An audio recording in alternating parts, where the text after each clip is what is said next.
इंसान सिर्फ एक जानवर थे। न कोई भाषा थी, न समाज, न ही पहचान था। बस अपने अस्तित्व के लिए लड़ता हुआ एक शिकार करता जी।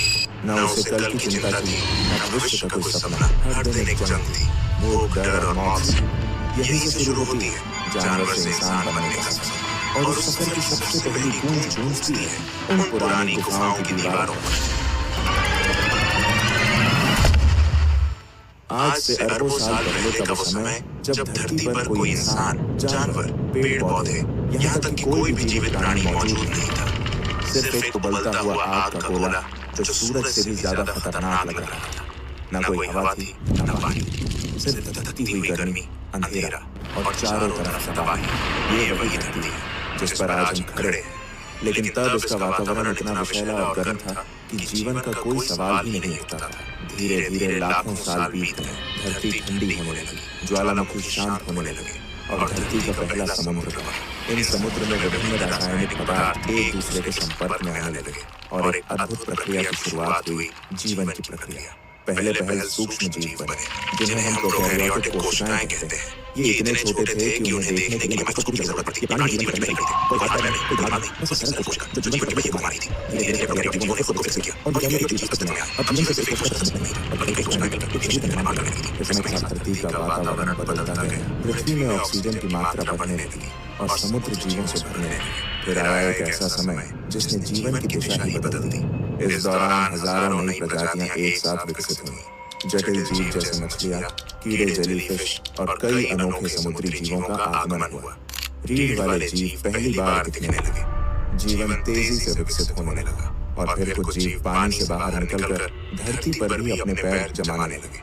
कुछ मछलियां विकसित होकर उभयचर यानी एम्फिबियंस बन गई, जिन्हें पहले पानी और फिर धीरे धीरे जमीन पर रहने की ताकत मिली।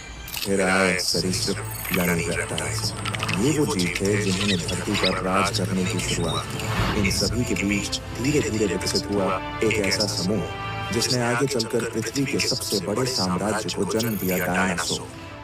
धरती का सबसे दिलचस्प दौर जब डायनासोर पूरी पृथ्वी में राज करते थे, जो लगभग 23 करोड़ साल पहले शुरू हुआ था। डायनासोरों की दुनिया सिर्फ एक जैसे विशाल जीवों की नहीं थी, बल्कि ये एक पूरी जैव विविधता से भरी दुनिया थी जिसमें हर प्रकार का डायनासोर अपनी एक अलग पहचान और भूमिका निभाता था।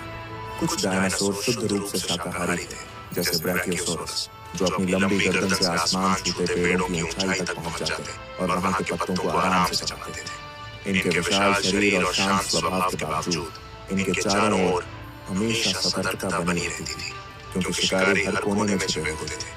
वहीं ट्राइसेराटॉप्स जैसे डायनासोर अपने बड़े और मजबूत सींगों के साथ नजर आते थे, शांत स्वभाव वाले, मगर जरूरत पड़ने पर अपने दुश्मनों से टकरा जाने वाले योद्धा।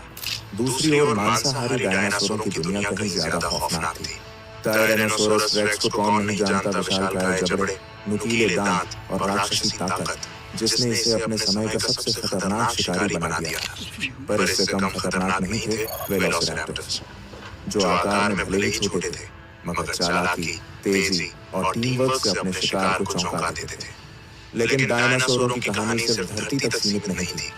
कुछ ने आसमान में उड़ान भरी, जैसे पेरोडैक्टाइल्स और क्वेट्ज़लकोअट्लस, जिनके पंख इतने विशाल थे कि लगता था जैसे पूरा आकाश ही उनके कब्जे में।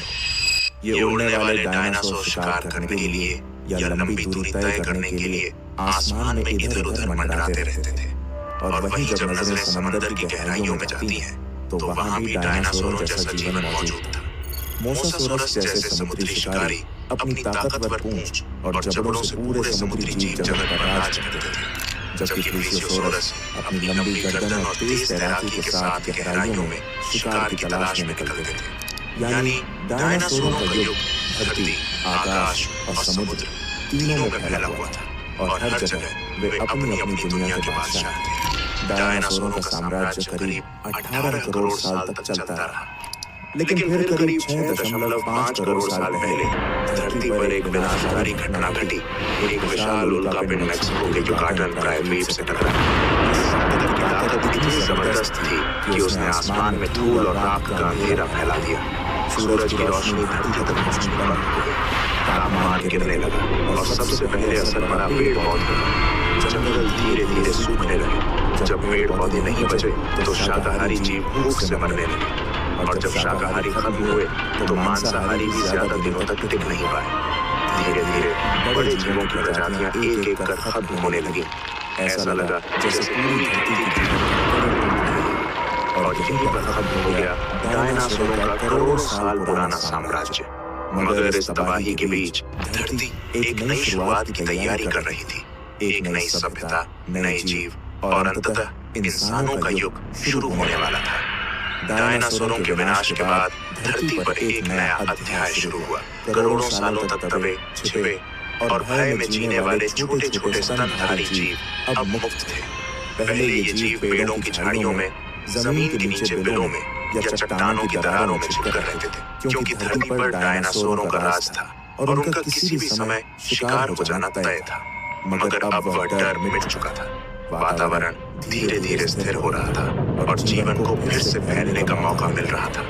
इन स्तनधारियों की खासियत थी कि इनके शरीर पर फर था, जिससे ये तापमान के बदलते हालात में खुद को बचा सकते थे। ये अपने बच्चों को जन्म देकर दूध पिलाते थे, जिससे उनकी संतानों की जीवन दर अधिक थी। जैसे जैसे समय बीतता गया, इन स्तनधारियों ने अपने पर्यावरण के हिसाब से खुद को ढालना शुरू किया। कुछ ने पेड़ों पर रहना जारी रखा, जहाँ उन्हें फल, पत्तियां और सुरक्षा मिलती थी। वहीं कुछ जमीन पर उतर आए और उन्होंने नई चुनौतियों का सामना करना सीखा। खुला आकाश, खुले शिकारी और बदलता मौसम। डायनासोरों के बाद धरती स्तनधारी जीवों से भर गई थी, लेकिन उनमें से कुछ खास प्रजातियां धीरे धीरे एक नए मुकाम की ओर बढ़ रही थी। ये थे प्राइमेट्स, यानी वो जीव जो आज के इंसानों के सबसे नजदीकी पूर्वज माने जाते हैं। यही जीव आगे चलकर इंसानों के पूर्वज बनने वाले थे। इन प्राइमेट्स का विकास काफी रोचक था। उन्होंने पेड़ों पर चढ़ना, शाखाओं पर छलांग लगाना और तेजी से भागना सीखा। धीरे धीरे उनके अंगों में बदलाव आने लगा। उनकी उंगलियां लचीली होने लगी ताकि वे शाखाओं को मजबूती से पकड़ सके। उनके हाथ अब सिर्फ पकड़ने के लिए नहीं, बल्कि चीजों को घुमा फिराकर समझने और उपयोग करने के लिए बनने लगे। सबसे महत्वपूर्ण बदलावों में से एक था आंखों की स्थिति। अब उनकी आंखें सिर के सामने की ओर आ गई, जिससे उन्हें गहराई और दूरी का बेहतर अनुमान होने लगा। यह बदलाव उन्हें पेड़ों पर छलांग लगाने और शिकारियों से बचने में बेहद मददगार साबित हुआ।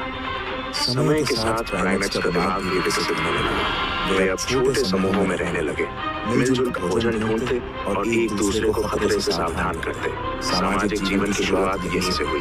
समूहों में रहना और एक दूसरे से संकेतों के जरिए संवाद करना। सामाजिक जीवन की शुरुआत यहीं से हुई। समूहों में रहना और एक दूसरे से संकेतों के जरिए संवाद करना उनके दिमागी विकास का एक बड़ा कारण बना। धीरे धीरे शरीर में और भी बदलाव आने लगे। कुछ प्राइमेट्स ने जमीन पर ज्यादा समय बिताना शुरू किया। शाखाओं पर लगने वाले हाथ जमीन पर चलने में इस्तेमाल हुए। धीरे धीरे में हल्का आया और शरीर की बनावट ऐसी होने लगी कि वे कुछ समय के लिए दो पैरों पर खड़े हो सके। यही वो समय था जहां इंसान बनने की दिशा में पहला कदम रखा गया।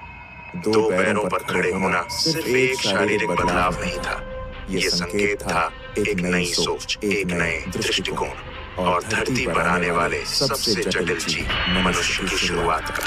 आज से लगभग 20 लाख साल पहले इंसानी विकास की यात्रा ने एक नया मोड़ लिया। होमो इरेक्टस का उदय हुआ, जिसका अर्थ है सीधा खड़ा होने वाला मानव। यह हमारे पूर्वजों की इवोल्यूशनरी कड़ी में एक बेहद अहम पड़ाव था। होमो इरेक्टस न सिर्फ दिखने में पहले के प्राइमेट से अलग था, बल्कि इसकी क्षमताएं भी कहीं अधिक विकसित थी। इनका मस्तिष्क पहले की तुलना में बड़ा और अधिक जटिल हो चुका था, जिससे सोचने, समझने और समस्याओं को हल करने की क्षमता बढ़ी। इनकी सबसे खास बात थी इनका शरीर। ये पूरी तरह दो पैरों पर सीधा चल सकते थे, जिससे इन्हें लंबी दूरी तय करने में आसानी होती थी। होमो इरेक्टस ने न सिर्फ चलना सीखा, बल्कि अपने हाथों का इस्तेमाल औजार बनाने के लिए करना शुरू कर दिया। पत्थर को तराश कर हथियार बनाना, लकड़ियों से साधारण उपकरण तैयार करना, ये सब उनके जीवन का हिस्सा बन गया था। लेकिन जो चीज उनके जीवन में सबसे बड़ा बदलाव लेकर आई, वो थी आग का प्रयोग। आग को नियंत्रित करना और उसका इस्तेमाल करना मानव इतिहास की सबसे क्रांतिकारी खोजों में से एक था। इससे खाना पकाना संभव हुआ, जिससे भोजन को पचाना आसान हो गया और पोषण भी बढ़ा। आग ने उन्हें ठंड से बचाया, जिससे अब वे ठंडे इलाकों में भी जीवित रह सकते थे। और सबसे अहम, आग ने उन्हें रात के अंधेरे और जंगली जानवरों से सुरक्षा दी। इस सब के साथ साथ एक और सामाजिक बदलाव हुआ। अब लोग आग के चारों ओर इकट्ठा होने थे नहीं, बल्कि हाथ कुल्हाड़ी, नुकीले भाले और पत्थर की चाकू, खुरचनी जैसे औजार तैयार किए जाने लगे। ये सिर्फ औजार नहीं थे, बल्कि यह इस बात का प्रमाण थे कि इंसान का दिमाग अब पहले से ज्यादा विकसित हो रहा था। वह अब अपने पर्यावरण को समझने और उसे अपने अनुसार ढालने लगा था। समूह में रहने के अपने फायदे थे। भोजन मिल बांट कर खाया जाता, बच्चों की देखभाल पूरी टीम मिलकर करती और बीमार या बूढ़े सदस्यों की जिम्मेदारी भी सब मिलकर उठाते। यह सामूहिक जीवन इंसानी समाज की नींव बन गया। अब इंसान गुफाओं में रहने लगा था। अंदर आग जलाकर रात बिताना, ठंड से बचना और सुरक्षा महसूस करना, ये गुफाएं इंसानों के पहले घर बन चुकी थी। लेकिन गुफाएं सिर्फ ठिकाना नहीं थी, ये अब पहली कला की जन्मभूमि बनने वाली थी। दुनिया भर की पुरानी गुफाओं में आज भी ऐसे चित्र मिलते हैं जिनमें हिरन, भैंसे, हाथी और इंसानों की आकृतियां उकेरी गई हैं। इन चित्रों ने इतिहास को एक नया आयाम दिया, क्योंकि अब इंसान केवल जी नहीं रहा था, वो सोचने, महसूस करने और अपनी भावनाओं को व्यक्त करने लगा था।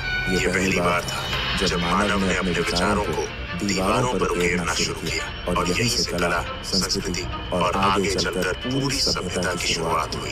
अब हम उस निर्णायक मोड़ पर आ पहुंचे हैं जहां होमो सेपियंस सिर्फ शिकार करने वाले जीव नहीं रह गए थे, अब वे धीरे धीरे इंसान बन रहे थे। एक ऐसा जीव जो सिर्फ जीने के लिए नहीं, बल्कि महसूस करने, बोलने और समझने के लिए भी जीवित था। भाषा कोई एक दिन में नहीं बनी, यह भी लाखों सालों में धीरे धीरे विकसित हुई। शुरुआत हुई इशारों से, हाथों, आंखों और चेहरे के हाव भाव से। अगर आपको ये इंसानी विकास की कहानी पसंद आई हो तो इसे दूसरों तक जरूर पहुंचाइए, क्योंकि जब तक हम अपने अतीत को नहीं जानेंगे, तब तक अपने भविष्य की उड़ान को सही मायनों में नहीं समझ पाएंगे। क्योंकि जब तक हम अपनी जड़ें नहीं जानेंगे, हम अपने पंखों की कद्र नहीं कर पाएंगे। तो वीडियो को लाइक करें, चैनल को सब्सक्राइब करके हमारे साथ जुड़े और कमेंट में बताइए आपका क्या मानना है।